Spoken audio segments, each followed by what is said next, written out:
근데 이게 유전학적으로 근거가 있는 거예요. 그러니까 유전학적으로 조카가 생기면은 자기 그 DNA를 유전시킨 것과 똑같은 효과가 있어요.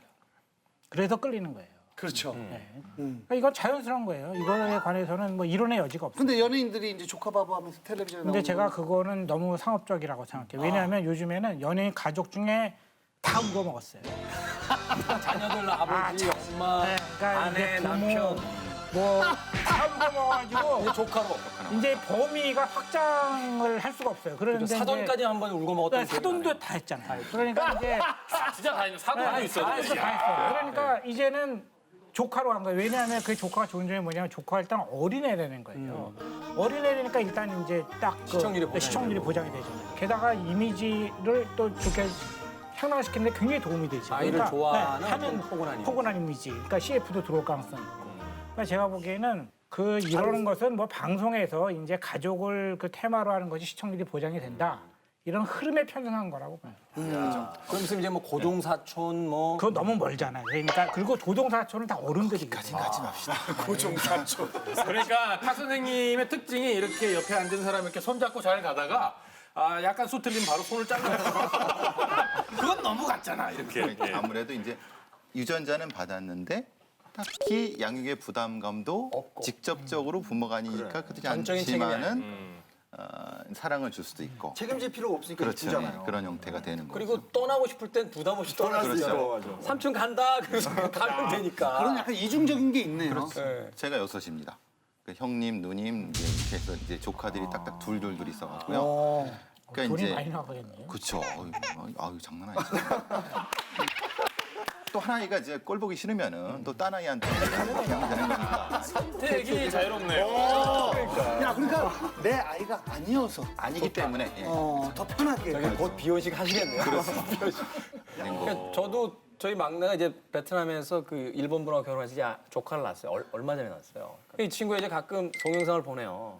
또 화상 통화도 하고 삼촌이야 삼촌 해봐. 막 이러면서. 그럼 친구가 이제 일본어로 배우니까 삼촌이라고는 안 하고 김상? 조카가 나 이 자식을 하는데 또 이쁘죠. 그러면 꼭 단서가 붙습니다. 삼촌한테 자전거 사달라고 해 자전거. 그러니까 그런 거 네, 있어요. 그러면 제가 그러면 금방 한국말 배워요. 삼촌 자전거 사주세요. 이렇게. 알았다 이거 어머님 들어가시는 편에 자전거 사주세요. 이거 보낸다고요. 근데 이제 그러면서 또 귀여운 맛이 있는 반면에 한참 좀 상황 안 좋은데 이렇게 베트남에서 전화가 걸려오잖아요. 그럼 바로 닫아요. 받고 내 아이가 아니니까. 그러니까 이런 어떤 이중적인 어떤 면이 조카 바보를 만들어내는 게 아닌가요? 편의적인 요소 분명히 있는 것 같아요. 그리고 또 이런 것도 있어요. 그 동창들, 오래된 동창들은 결혼한 친구들과 결혼 안 한 친구들이 있잖아요. 그러면 이제 단톡방 같은 데서 결혼한 친구들이 이제 뭐 힘들든 뭐든 이제 자기 이제 가족 사진을 막 올리면 그때 보통 이제 결혼 안 하는 친구들이 이제 자기 조카 사진을 많이 올리면서 약간 이렇게 뭐 대응책에 이런 식으로도 사실은 많이 활용이 그거 되더라고요. 안 올리면 개 사진이나 고양이 사진 올려야 되거든요. 그러면 조금 없어 보이니까 그러면 이제 조카를 올리는 거고 조카가 개를 안고 있는 사진을 올리는 게 그렇죠. 그 친구도 최고가 되는 거죠. 그리고 이제 형님이나 누님한테 얘기하기 어려운 사항이 있으면은 조카들한테 이제 간접적으로 이제 하는 부분도 있고 막 편의적인 부분이 다음번에는 그 프로파일러 말고요. 비용 전문가로 프로그램에 한번 나가셔도 제 몫을 다 하실 것 같습니다. 그때 황금을 쓰리기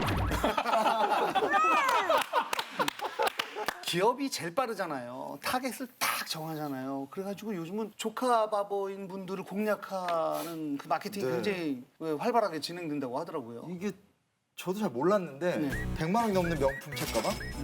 구티즈 백팩이 108만 원부터 125만 원. 라프셀 가방이 116만 원. 이게 초등학생. 네, 초등학생용 가방 이런 식으로 이걸 사주면서 선물이라고 하고 이런 문화가 되게 강하다고 그러더라고요. 근데 일본에서 네. 아까 가방 얘기가 나왔는데 네. 처음에 이제 초등학교 입학할 때 아주 비싼 가방을 사주죠. 그거 란네 사줘야 되는데 그걸 가방, 근데- 저도 네. 그걸로 다들 다녔어요. 그걸 사줘요? 네, 그거 네, 얼마 그거 주면 무거워요, 또. 10만 원은 기본으로 넘고 10만 엔? 만엔 비싼 근데 거죠. 부모님이 사주시는 것보다 할아버지다거나 할머니 쪽에서 사주시는 경우가 많아서 그래서 저도 조카 바보라는 단어는 일본어로는 많이 없는데 왜 웃으세요? 조카 발음을 좀 연습을 하셔야 될 것 같아서.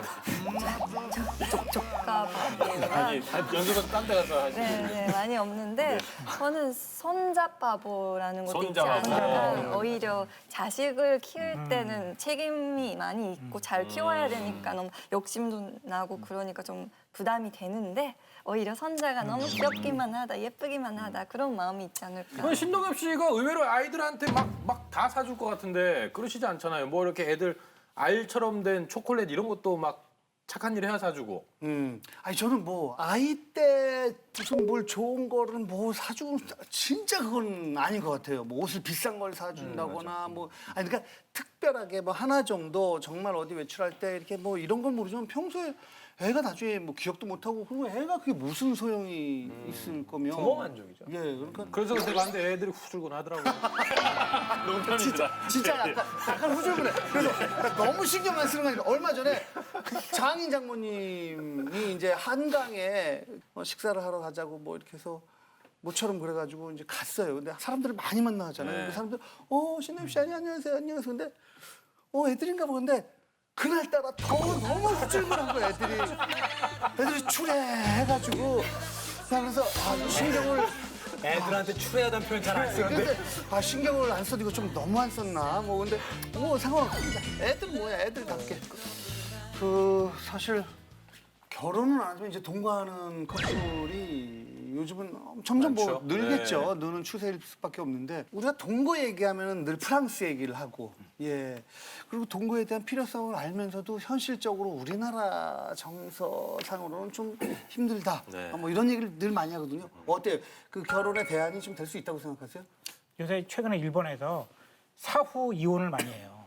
사후 이혼이요? 네, 그러니까 이제 죽었어요 남편이. 근데 남편이 죽었는데 이혼을 하는 거예요. 서류를 접수해요. 그걸 하는 이유가 뭐냐면은 그 시댁과의 모든 법적인 관계를 끊겠다는 거예요. 그러니까 내가 며느리에서의 의무가 없다는 거죠. 그러니까 무슨 얘기냐면은 그 정도로 결혼이 많은 중압감을 준다는 거예요 사람들한테. 죽어서까지도 이혼하겠다 이런 식으로. 그래서 제가 보기엔 동거라는 형태가 생기는 이유는 법적인 그런 구속력. 그러니까 무슨 얘기냐면 결혼이라는 것이 결혼 패키지라는 말이 있어요. 그러니까 내가 어떤 사람이랑 결혼하면 그 사람만 결혼하는 게 아니라 거기에 패키지로 딸려오는 게 많잖아요. 그렇죠. 그러니까 사후 이혼이라는 건 그 패키지에서 나는 벗어나겠다 이런 거거든요. 그러니까 동거라는 건 뭐냐면은 사후 이혼하기 전에 나는 처음부터 그 패키지 싫다 이거예요. 나는 당신만을 원하지 거기에 달려오는 패키지는 혈책부록 싫다. 싫다. 네. 쉽게 그거거든요. 해서 설날이나 추석 때 당신 집에 안 가도 된다. 네, 그렇죠.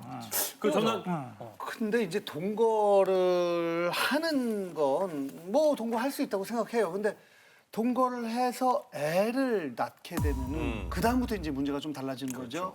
예, 근데 뭐 선진국 같은 경우에는 그것도 다 인정을 해주는 경우가 있고 우리나라에서는 뭐 진선미 의원이 그 동거법인 생활 동반자 법안을 발의해서 이제 화제가 된 적이 있었는데 사실 아직까지도 통과가 안 된 걸로 저는 알고 있거든요.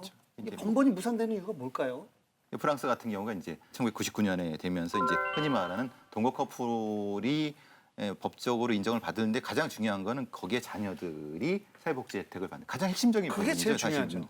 그러니까 결혼을 안 했다 하더라도 그 혜택을 받고 그 취약하는 데 문제가 없고 교육받는 데 문제가 없어요. 사실 그 부분의 문제인 건데 그것에 초점을 맞춘다고 했을 때의 문제는 뭐냐면 전통적인 가족주의가 파괴될 거라고 하는 그것을 주장하시는 분들이 이제 결사적으로 우려를 많이 표출하죠. 그러니까 전통이라는 게요. 그 시대가 변하면 거기 능수능란하게 대처해야 되는 거잖아요. 전통이라는 건 전 박물관에 있으면 된다고 생각해요.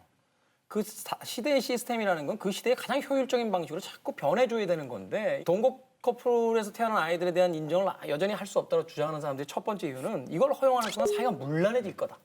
뭐 이런 논리들이에요. 근데 사실 문란할 대로 이미 문란해요. 대한민국만큼 문란한 나라가 어디 있습니까? 그러니까 이런 이유는 말이 안 되는 거고요. 두 번째 특징은 이런 겁니다. 이건 인권하고 관련이 있어요. 왜냐하면 결혼하지 않고 아이를 낳은 여자를 뭐라 부릅니까? 미혼모. 그죠? 결혼하지 않은 부모에게서 태어난 아이를 사생아라고 불렀어요. 결혼하지 않고 아이를 낳게 한 남자를 뭐라 부르죠? 나쁜 놈.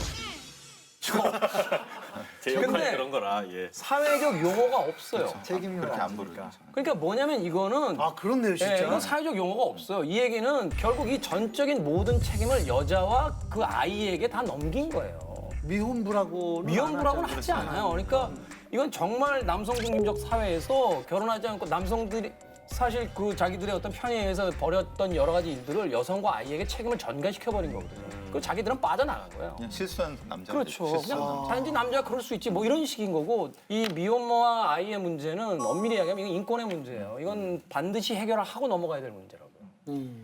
신동 씨께 질문을 좀 드리고 싶은 게 네. 따님이 아빠 나 동거는 하는데 결혼을 안 하고 싶어. 이 남자랑 동거하고 싶어. 라고 한다면 아 아들도 있는데 지금 딸이 그러는 거예요? 예, 예. 일부러 문제를 좀 어렵게 드렸습니다. 예. 아들 쪽에는 좀 선택이 쉽게 빠져나갈 것 같아서 드물코를 좀 줄였어요.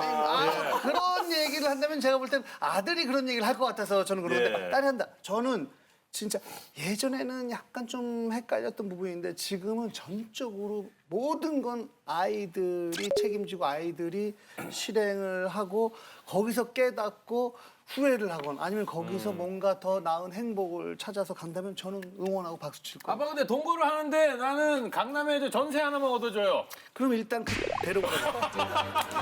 이거는 그 녀석이 다 뒤에서 뭔가 조장하는 게 아닌가.